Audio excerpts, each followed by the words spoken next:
thanks so much for your time. We're in the Hunter Valley, and you've got a very beautiful property that you're based at. Yeah, absolutely. Yeah, we're very, very lucky to have such a kind of secluded space, and yet so much space to play with as well. Being not just that natural bushland, but also the amount of area under vine. And yeah, no, it's a stunning property. Not many accommodation options in the suburb you're in, really. There's some beautiful hotels in the Hunter Valley, but where you are, it's very special and very unique. And like you said, lots of vines everywhere, just like right in the middle of it all. Yeah, absolutely. I think we're still what would be considered to be in the heart of the Hunter Valley, but I find it just to be such a secluded kind of peaceful spot, away from any kind of car noise or anything like that, which is great. But also having the rolling kind of vineyard right in front of the accommodation gives you that beautiful view and really the feeling of being right in the vineyards. And quite a small, intimate property, aren't you? Yeah, I think that's what kind of stands it out as well, just being kind of 12 luxury suites. You can really almost feel that you have the place to yourself. And a restaurant that everyone talks about in this part of the world.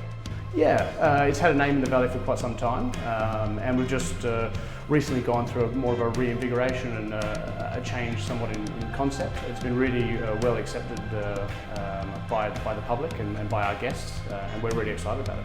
What are some of your favourite things about the property? The feeling of space and seclusion.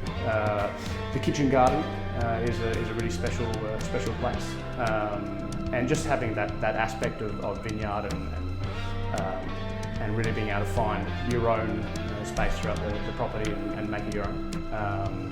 And our resident pig Crackles, who's a bit of a mascot for us at Fantastic. Wonderful. And tell us about that restaurant. What kind of food, what kind of style? Has it changed much over the years?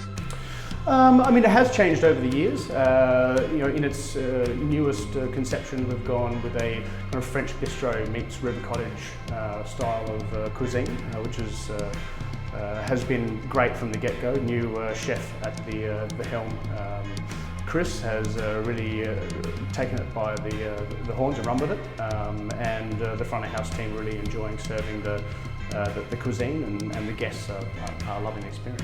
Obviously, locals come in as well as much as tourists come in here too, don't they? Yeah, more and more. We do focus on, we have a smaller capacity in the restaurant, really kind of focus on just, taking care of the guests that we have in-house, as well as kind of a small amount of public that come in every night. But it's really, about giving the guests the full experience, the time to dine and really, indulge. And the vines that are on the property, do guests get to enjoy these as well, or are these more for look and feel, or can they actually enjoy the juice? It's a combination of both. We do hold some of the wines from previous vintages in the rooms and on the wine list, so you are able to enjoy the juice, as you say. But also guests are welcome to wander through the vines, whether they're staying on property or just coming in for the dining experience. We get a lot of people with the classic kind of run down the vine shot and all that type of thing. So. It's not only aesthetic, it's also used as a training mechanism for our team and understanding in greater depth the world of wine. Kind of fun to actually have that on the property. I mean, a lot of properties up here don't have vines in their properties.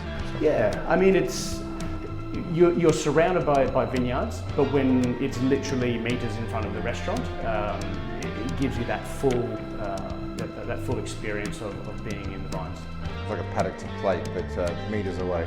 Yeah, I mean, the kitchen garden behind the restaurant, the vines in front, and then we're using as many kind of local producers as possible to fill out that menu.